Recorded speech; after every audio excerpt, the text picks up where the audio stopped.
Charles Lutz. I began with the Bureau of Narcotics and Dangerous Drugs in 1969 and served for a little more than 32 years.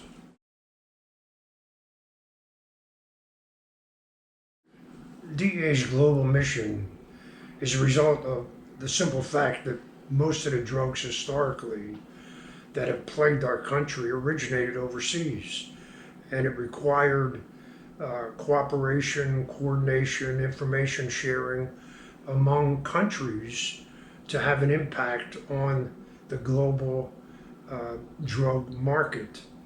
The person who set the standard was Harry Anslinger, the first commissioner of narcotics. In 1930, he was appointed head of the Federal Bureau of Narcotics, and almost from the first day created a committee of 100 countries such as France, Italy, Canada, would meet to discuss, to share information on, in those days, of course, heroin and opium coming out of China. And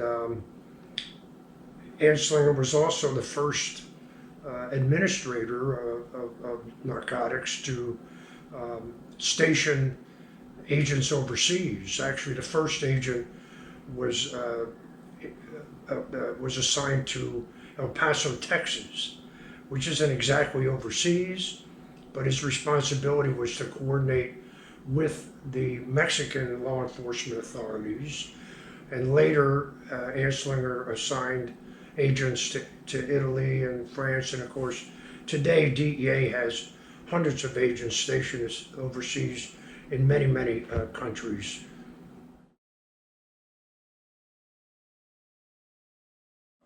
International operations have improved the safety and security of Americans over the years, historically, good examples being the French Connection, where our agents worked with French law enforcement authorities to end that French Connection heroin trafficking. They worked with the Italians to stop the mafia's importation of heroin to the United States. Worked with Turkish authorities to end Turkey as a major producer of opiates. Asian heroin is a great example where DEA, in cooperation with Thai law enforcement authorities, virtually ended the reign of Kun Sa and his heroin, the warlord of heroin in Southeast Asia. Asian heroin dominating along the east coast of the United States during the 60s and 70s. We were able to end that through international cooperation.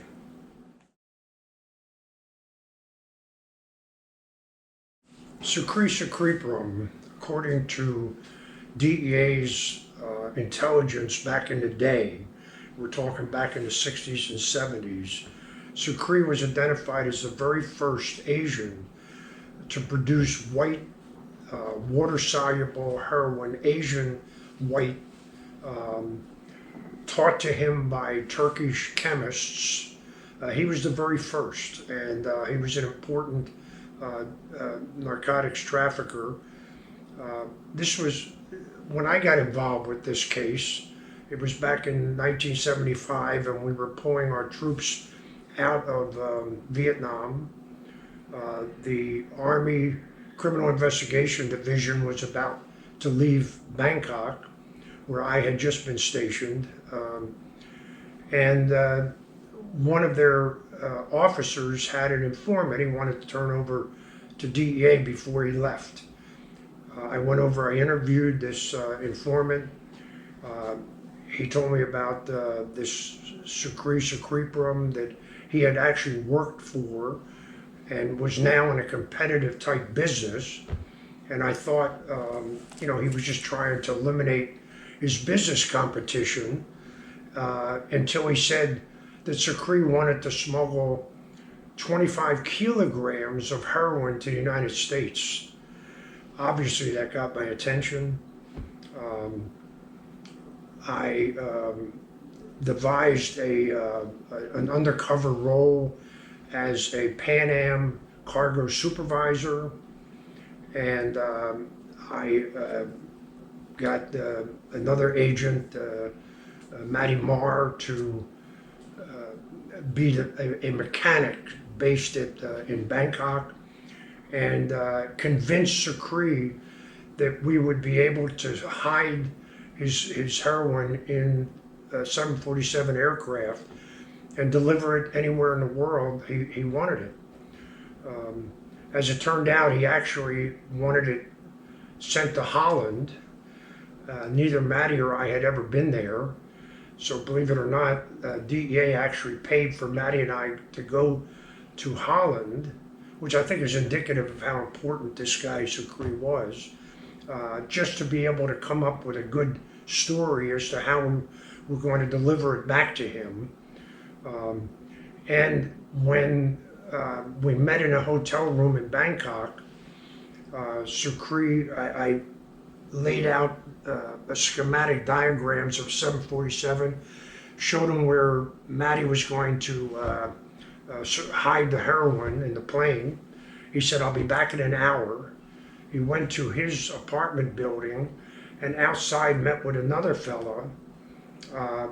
They opened the trunk of this other fella's car, and the police that had followed them from the hotel, the Thai police, saw boxes in there, and I gave them the go-ahead to arrest them. There was no conspiracy laws in Thailand, so they went ahead and arrested Sucre, and with him was Hoi Se Wan, who was another major international drug trafficker, a Malaysian, who had actually put a contract out on the lives of several DEA agents who had seized in Southern California a number of his kilograms of heroin. This was obviously a major blow for the Asian heroin trafficking. President Ford was so impressed that he actually sent a letter from the White House to Matty and I congratulating us on the case.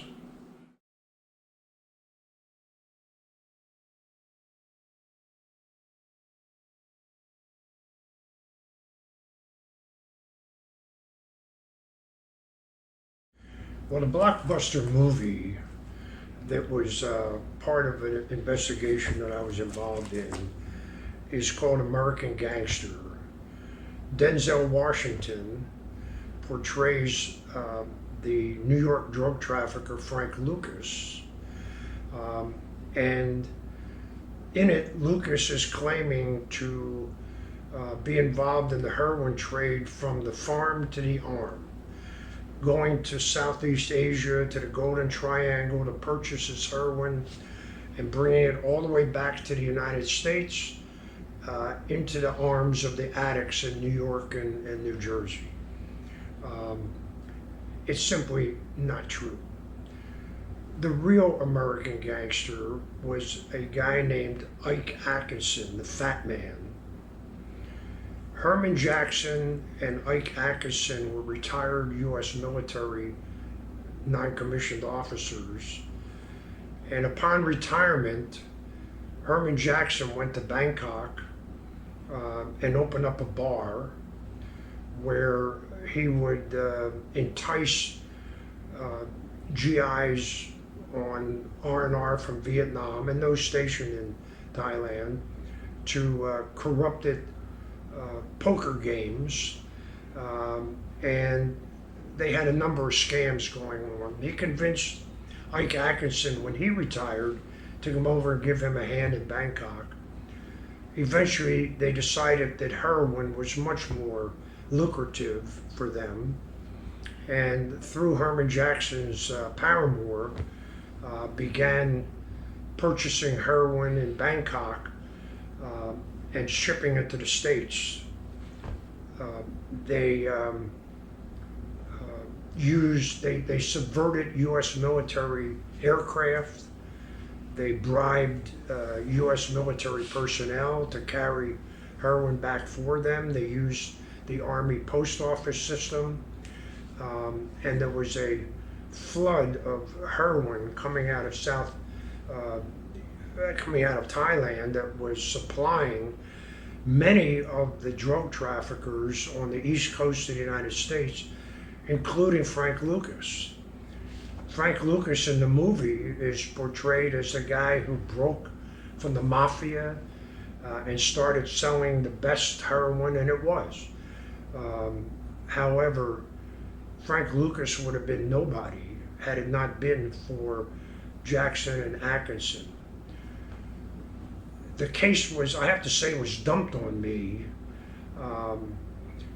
because I was working on another case at the time, and Herman Jackson had been arrested in Denver with a couple of kilos of heroin that he had smuggled back to the States. Leslie Atkinson was in jail being held by local authorities for a kilo of heroin that he had shipped back to the States. So they had a few associates left in Bangkok that were rumored to still be involved under direction of Atkinson in particular, sending heroin back to the States. So we had a surveillance team in Bangkok. I put them on those remnants of Atkinson's group. And that was it. We had nobody on the inside. We had no real information about what was going on. And then I got a call from an agent in San Francisco. There had been two soldiers in Japan arrested with a couple of kilos of heroin they had smuggled there from Bangkok. And one of them decided to cooperate and said he would be willing to identify the person who had hooked him up to buy the heroin in Bangkok.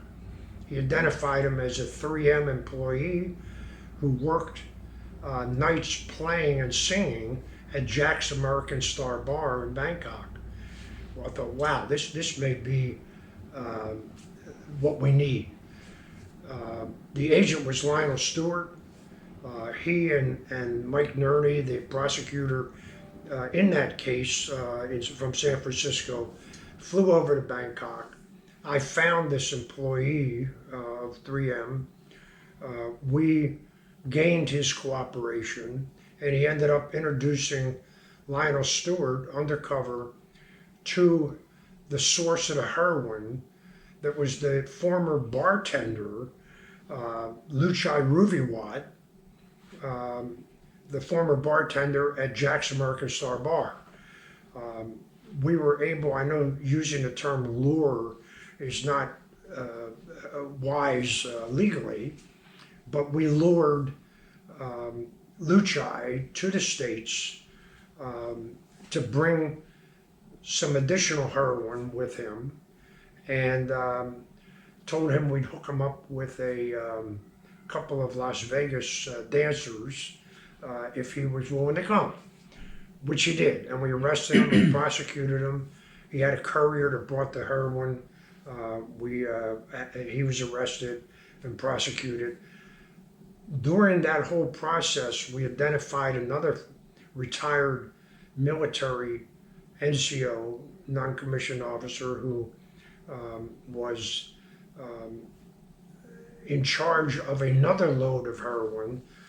The final load, this was at the end of the Vietnam War era, and Atkinson realized that all of his military means of shipping the heroin back to the States were going to disappear.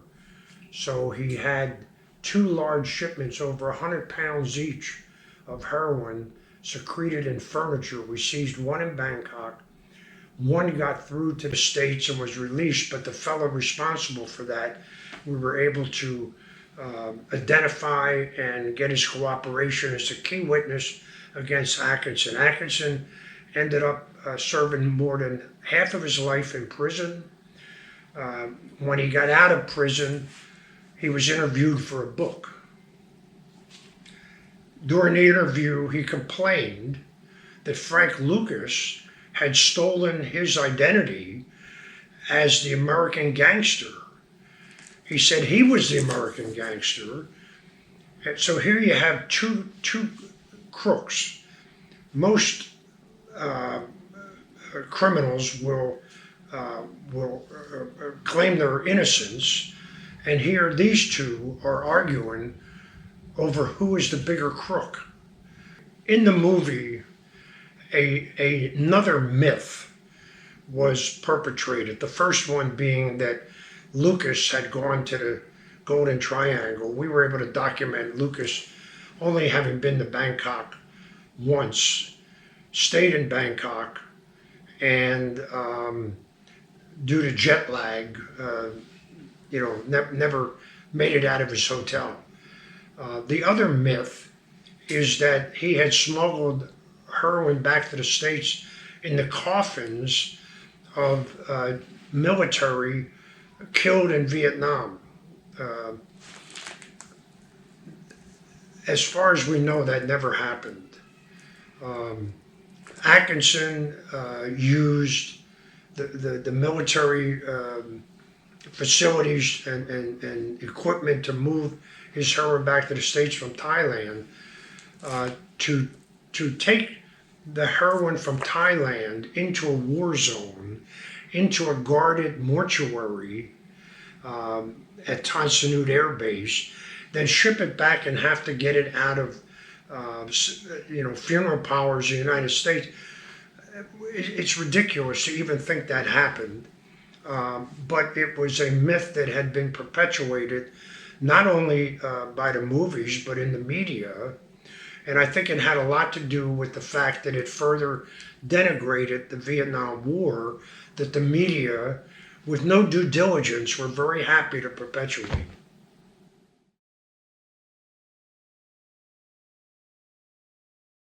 Operation Bahamas, Turks and Caicos was probably the first true drug suppression, interdiction type operation ever undertaken by DEA.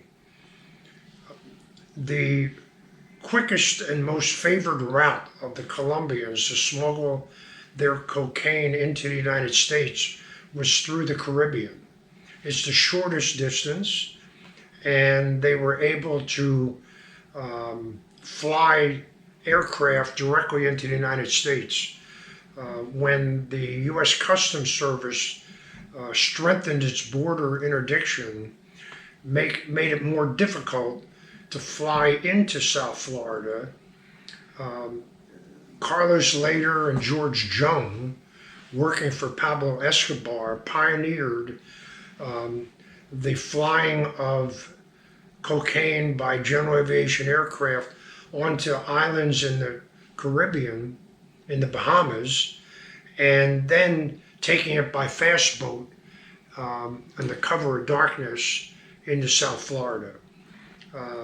They purchased Norman's Cay, and that I had called Pablo Escobar International Airport. It was probably just as busy as many international airports, with landings of cocaine out of Colombia. Ironically, it was newscaster Walter Cronkite that ended that for them.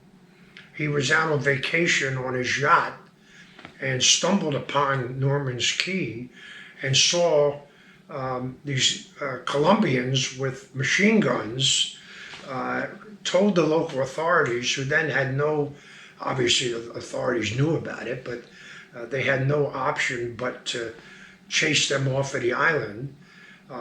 So with the advent of GPS, the Colombians started airdropping to boats in the Bahamas and moving it into South Florida, again under cover of darkness.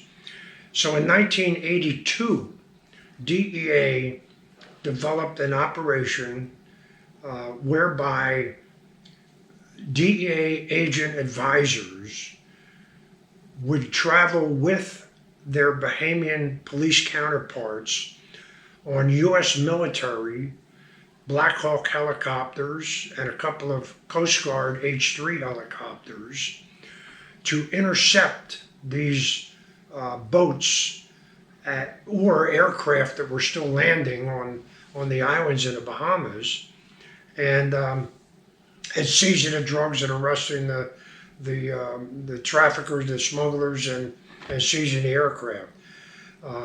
It became very difficult for the Colombians. They started looking elsewhere, and all of a sudden, now this is about 1987. President Reagan brought in the military into the interdiction zone, so we had additional resources that were able to track these aircraft in addition to the customs aircraft, and an aerostat balloon that was erected at Georgetown. We were able to track all of these aircraft, and with OpBat able to interdict these loads of cocaine as they were landed or airdropped. Basically, they put up no trespassing signs all over the Bahamas and discouraged the Colombians from using their favored route. So, of course, the Colombians had to adjust, and all of a sudden we started seeing seizures of cocaine on Haitian freighters along the Miami River. So we started looking at Haiti. We saw not only a proliferation of clandestine airstrips springing up like fever blisters over the island.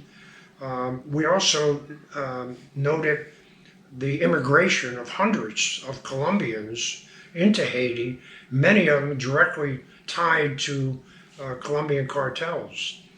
So I asked for permission to open an office. And at that time, I was the assistant special agent in charge in Miami for all of our Caribbean operations. I asked permission to open an office in Port-au-Prince. Went down and set up an office down there. Walter Brown and Juan Rodriguez were selected as the agents. And for the grand opening of the Port-au-Prince country office, I brought down 2 helicopters from the Bahamas, 2 OpBat helicopters. I asked the Coast Guard to station a ship off of the southern coast of Haiti, and we sat there waiting to intercept these aircraft as they landed in Haiti. Well, there were none. So rather than just waste everybody's time, we decided we would set up Disney World East. Many of these Haitian law enforcement authorities had never been in an airplane or a helicopter, so we started taking them up and flying them around so they could see their own island. And after a week, I sent the OpBat teams back to the Bahamas. But it wasn't a total waste of time, because on the streets in Colombia, in Medellin and Cali, the word was, don't go to Haiti. DEA is everywhere. We had 2 guys stationed there. With the no trespass signs that OpBat had put up in the Bahamas, and down with the Colombians fearful of going to Haiti, they had to look for yet another option. And I don't want to overstate it, but I think to a large degree it is what forced the Colombians to make an alliance with the Mexican drug cartels. The Colombians wanted nothing to do with the Mexicans. They were very happy with the Bahamians, who very peaceful people, just happy to take a few dollars for their services. The Mexican cartels were every bit as ruthless as the Colombians, and they wanted a piece of the action. We forced that alliance with the between the Colombians and the Mexican cartels, which of course may have ended up creating an even larger problem. But we did our job in the Caribbean. During my 3 years as manager for um, the Outback program and others in the Caribbean, 165 tons of cocaine have been seized and almost 1,000 tons of marijuana.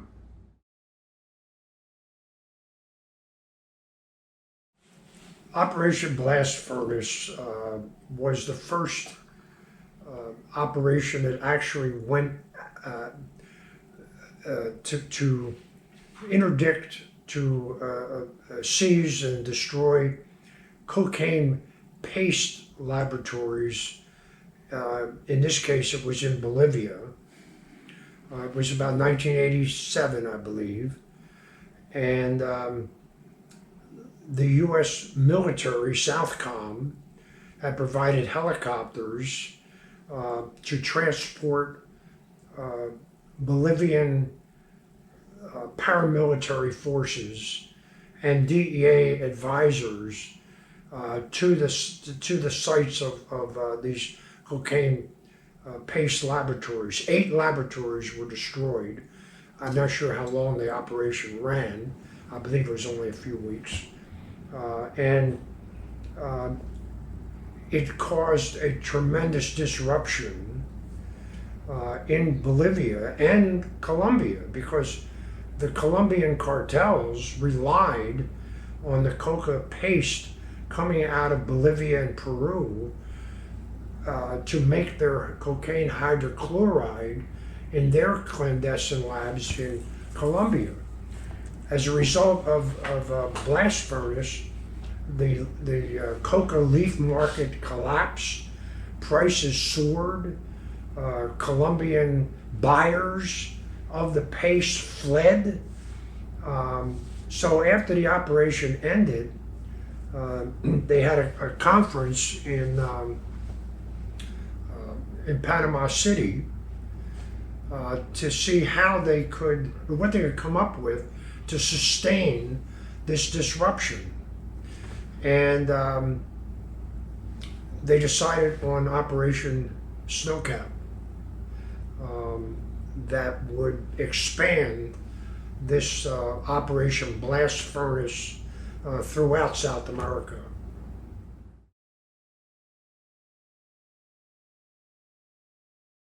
Operation Snowcap actually expanded the scope of Operation Blast Furnace by looking not only at the cocaine paste laboratories themselves, but to try and interdict the chemicals that were needed in these laboratories, and also the transportation of the finished product to Colombia by both air and river.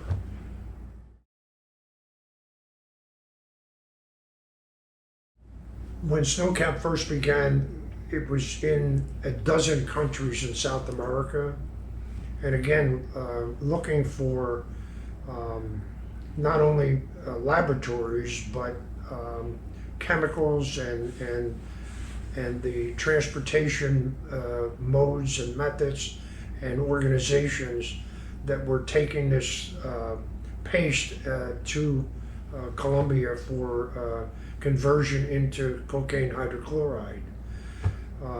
By the time I took over Operation Snowcap, it had been running for about 2 years when I was asked to go to headquarters and in 1990, and by then, by 1990, Snowcap was centered in Bolivia and Peru, which by then had been identified as truly the 2 countries most responsible for providing the coca paste to the Colombians.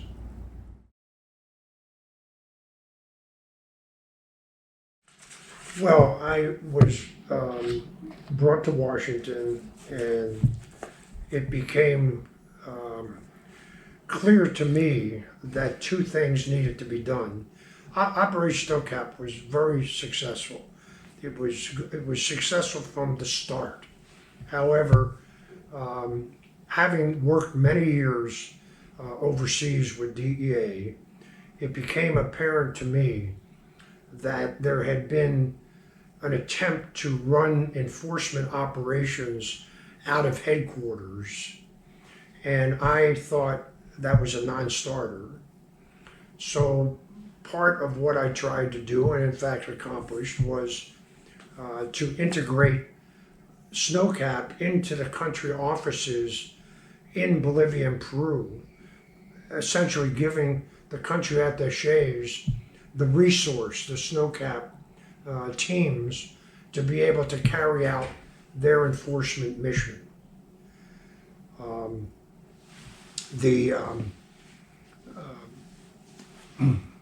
a second. Okay, the second thing I tried to do is better integrate the Snowcap program into the traditional role of DEA overseas. It was being perceived by many in DEA as being outside of the normal operations of DEA, and I tried to integrate it into the DEA's primary mission of intelligence collection as well as the enforcement operations.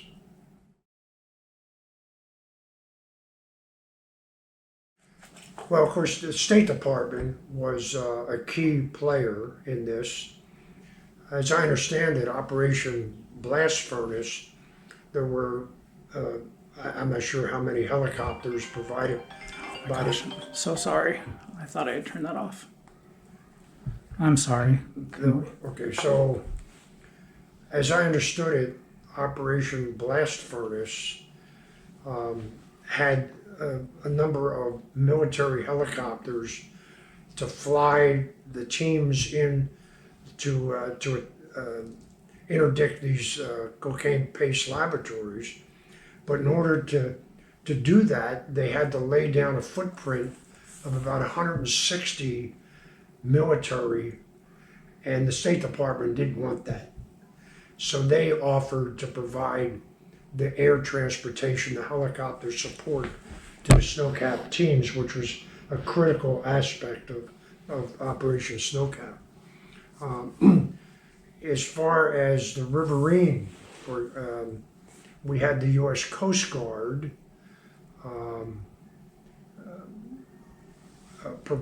help us with Riverine operations, and we had U.S. I guess it was Border Patrol helping us with road interdiction, particularly of chemicals. But probably the most important ally we had in this operation was the Department of Defense. And they had provided training to not only our own agents, but to our host nation counterparts. For our agents, they provided Spanish language kind of survival training, jungle survival training. They provided logistics. They opened up their warehouses to us to provide whatever types of equipment we needed. And they provided transportation for our teams down country and back.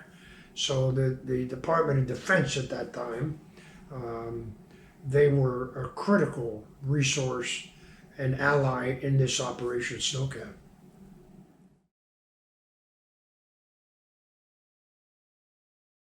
Well, there's no question that the greatest asset for DEA was the Snowcap volunteers. These were agents who literally risked their lives to assist these host nation counterparts in doing their work to reduce the amount of cocaine paste going into the laboratories in Colombia.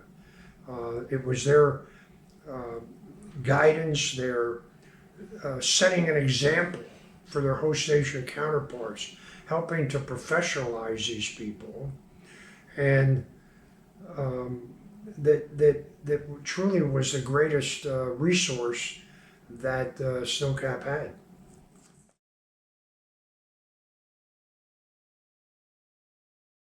In the field, I would say perhaps number one was the environment. These are jungle environments. There are heat. There's reptiles. There are threats that are uncommon to us in the United States in a jungle and living in a jungle environment. Needless to say, the drug traffickers themselves, the producers, the transporters of these drugs, were a threat to our agents, but also the terrorist organizations. For example, in Peru, Lera Luminosa, that is estimated to have killed 10,000 innocent civilians in Peru, was a threat that our agents had to deal with every day. There was also, of course, you had the agents in the field with their threats. I had to deal with the threats in Washington. There was a lot of dissension against the program because of senior managers who didn't understand the actual role of our agents in the Snowcap program in Bolivia and Peru. But there was also, our operation created a lot of disruption within domestic field divisions. What many had not realized was that DEA had received 277 positions from Congress to compensate domestic offices for the volunteers used in the Snowcap program. The 277 more than we ever recruited into the program. However, the agents that were volunteering out of domestic offices, many of them we would only allow them 3-month tour twice a year, but they would go back to their office for 3 months.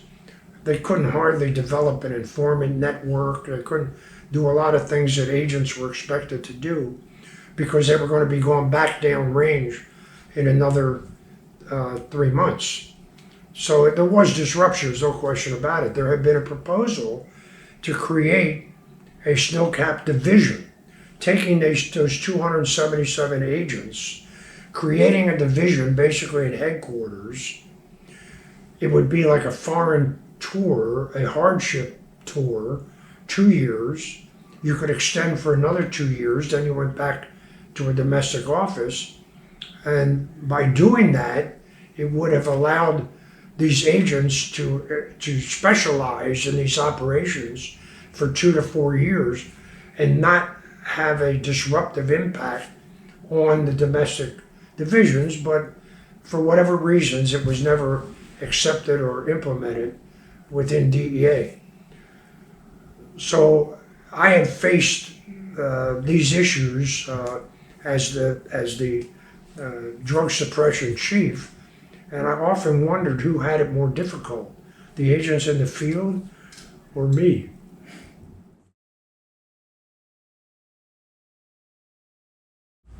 When I took over the Snowcap program,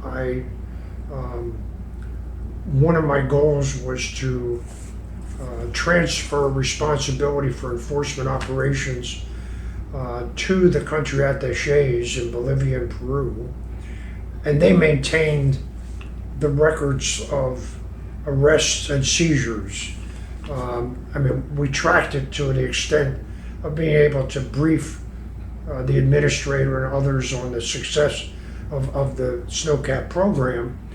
But basically, we were focused on the organizations that were producing the cocaine paste, that were transporting by air and river to Colombia. Those were the organizations that we focused on. But our agents, had those individuals, the traffickers, to deal with, but they also had the local population, many of whom were dependent for their livelihoods on the coca market.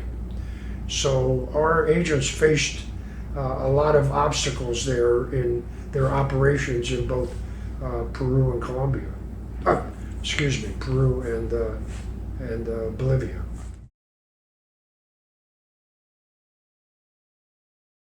I think the major victories of the Snowcap program were, number one, we became the centerpiece of the United States Andean strategy to deal with the cocaine trade.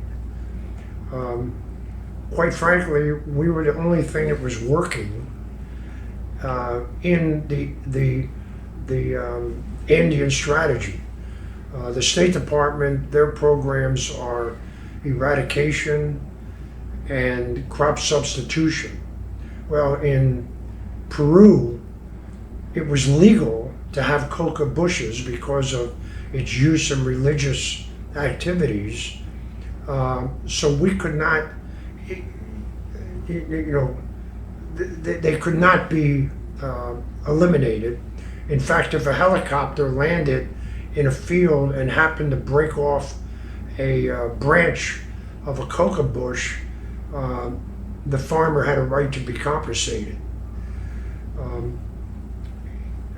The crop substitution, it's great to be able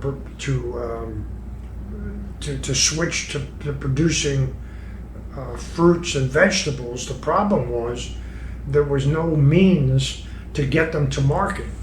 In the Andes, there are very few roads that would allow access to major markets. Before these fruits could get there, they would rot.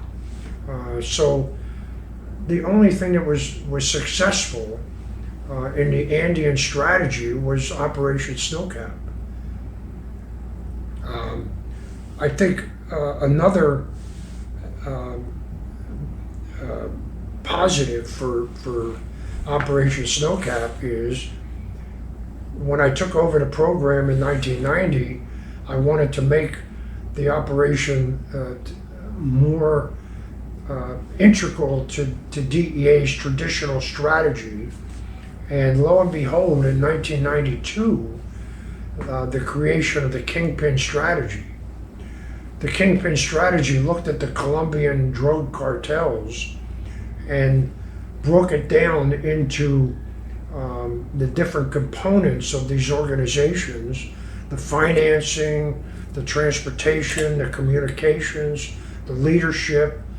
Well, I argued that the cocaine paste coming out of Bolivia and Peru was as important part of the Kingpin strategy as any of the other components. And of course, we were dealing with limiting and disrupting the Colombian cartels' access to their needed coca paste.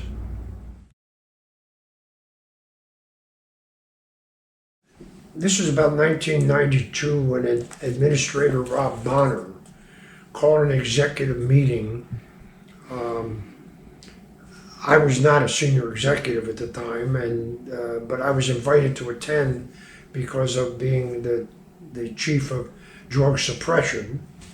And so I sat in a chair against the wall. Felix Jimenez briefed the group on a new phenomenon, and that is that the U.S. military aircraft, tracker aircraft, were identifying general aviation aircraft flying out of Colombia, landing in Guatemala on clandestine strips in the jungles of Guatemala. From there, the presumption was the cocaine was being loaded onto trucks and then transported across the porous border into Mexico and up to the southwest border for eventual smuggling into the United States. The Guatemalan government had absolutely no capability whatsoever to deal with this new problem. So Administrator Bonner said, "Does anybody have any ideas?" And there was dead silence. So after a moment or two, I raised my hand and I said, "Mr. Bonner," I said, "I think given some Snowcap trained agents using OpBat, Operation Bahamas, Turks and Caicos tactics, transporting teams of Guatemalan and DEA agents out to these clandestine airstrips, we could probably do a lot of good in interdicting these flights." The meeting broke up. I went back to my office. Administrator Bonner's assistant, Russ Heyman, called me. He said, "The administrator loves your idea. He wants to call State Department. We need a name." So I got out my dictionary and I'm going, Central America, CA, Drug Enforcement, DE, and Centers, CE, Cadence. So I called Russ. I said, "Operation Cadence." He said, "Perfect."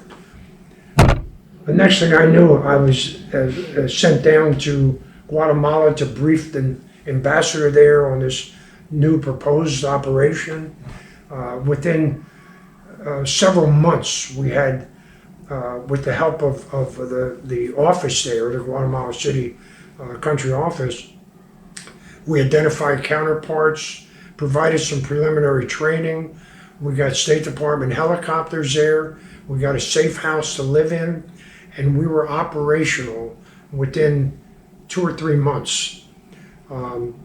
We started interdicting aircraft right from the get-go. The Colombians were startled, so they ordered their pilots to start flying at night, which of course is much more dangerous for them. We were scraping up probably as much cocaine off of the crashed planes from runways as we were actually interdicting the aircraft. Because the State Department, we actually had to shut down for a while the State Department pilots got trained in night vision. We went out and we just kicked butt. Within 1 year, we totally shut down Guatemala as a transshipment country for cocaine headed for the United States. I mean, this is a remarkable achievement. It shows what can be done by DEA, but it's an operation that few people have ever heard of.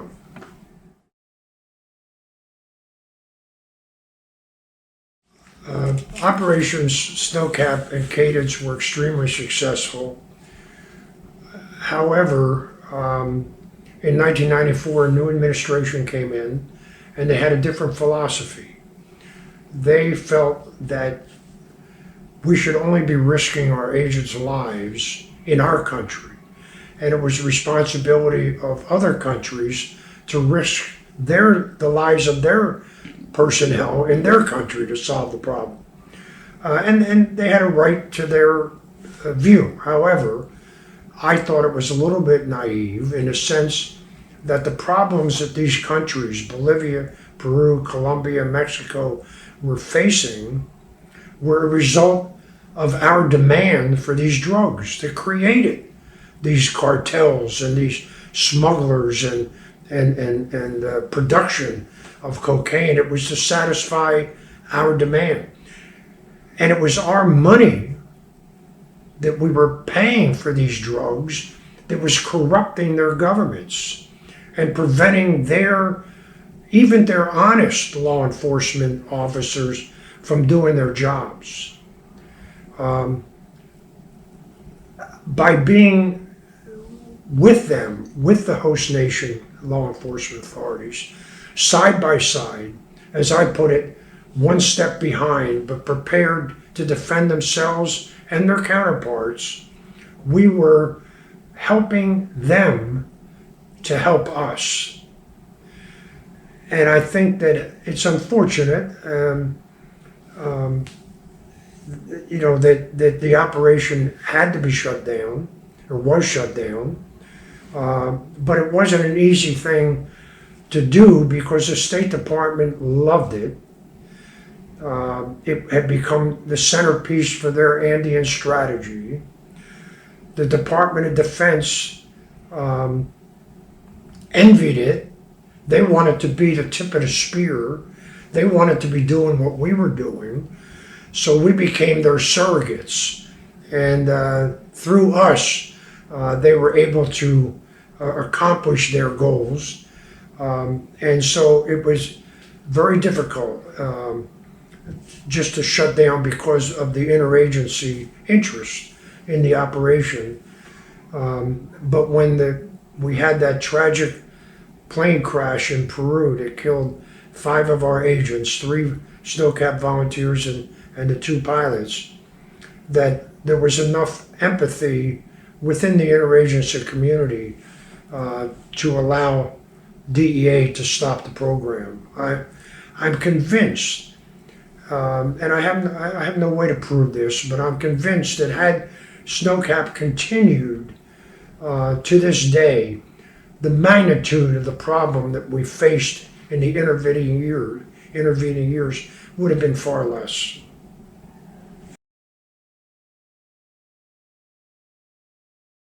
DEA played a primary role in establishing diplomatic relations with the Socialist Republic of Vietnam that I think few people realize.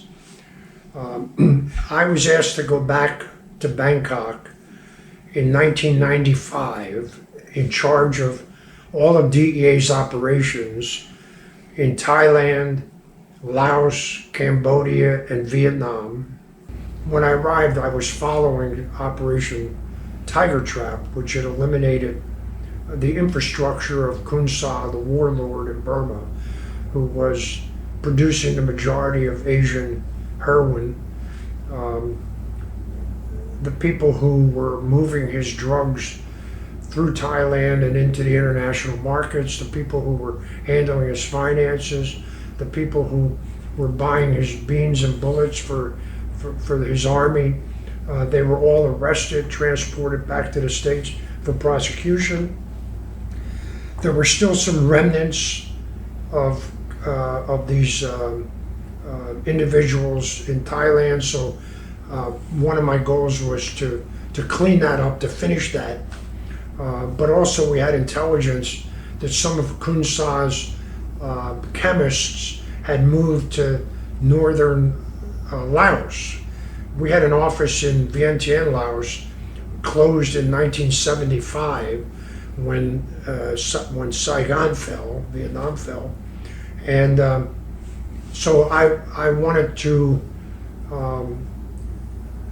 I was interested in regaining cooperation with the Lao to see if we could do something about the cocaine, the heroin problem moving into northern Laos, where they had no capabilities.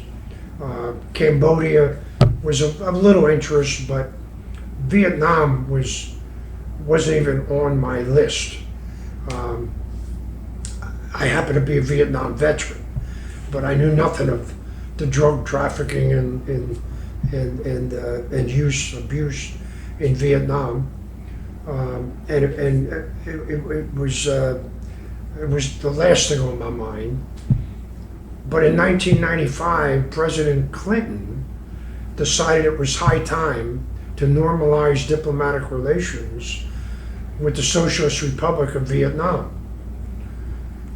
It took us about 20 minutes after World War II to begin to rebuild the two most ruthless enemies ever faced by the United States, or perhaps anyone, in the history of mankind, the Japanese and Nazi Germany. It took 20 years for the United States to even admit that the Socialist Republic of Vietnam even existed. There was reason for that. We hadn't won the war, which was traumatic to a lot of people. And also we lost 60,000 Americans there, and there was great empathy for the families of the victims of that war. So I understand it. However, I agreed with President Clinton. I'm a Vietnam veteran, and I agreed with President Clinton. The State Department opened a consulate in Hanoi, and then they searched for an issue to begin dialogue with the Vietnamese. Well, guess what they picked? Drugs. And who now was Mr. Drug in Southeast Asia? Me. Assistant Secretary of State Bob Gelbard, Assistant Administrator of DEA Steve Green, also a Vietnam veteran, and I, after a whirlwind tour of the Golden Triangle of Thailand, Laos, Cambodia, went into the belly of the beast, into Hanoi, and began that dialogue with the Vietnamese. In Washington, Bill Clinton went ahead and normalized relations regardless of whether they cooperated on the drug issue or not. But cooperate they did. We were convincing enough to them that they realized the benefit to their citizens to cooperate with DEA. We put on the first training school there in Hanoi for their law enforcement officers. I assigned Tommy Harrigan, who later became a chief of operations for DEA. Tommy as the coordinator of our operations with the Vietnamese. I personally made 11 trips to Hanoi over the next 3 years, building relationships with the senior managers there in Vietnam. We were the only law enforcement agency there, in fact, perhaps maybe the only agency of the U.S. government in those early years. And as a result, our relationship developed. An office in Hanoi opened a year after I left, and as I understand it, is still operating to this day. DEA played a crucial role in developing the relationship with the Vietnamese, who happen to be, in this fickle world, one of our better, at least trading allies in Southeast Asia.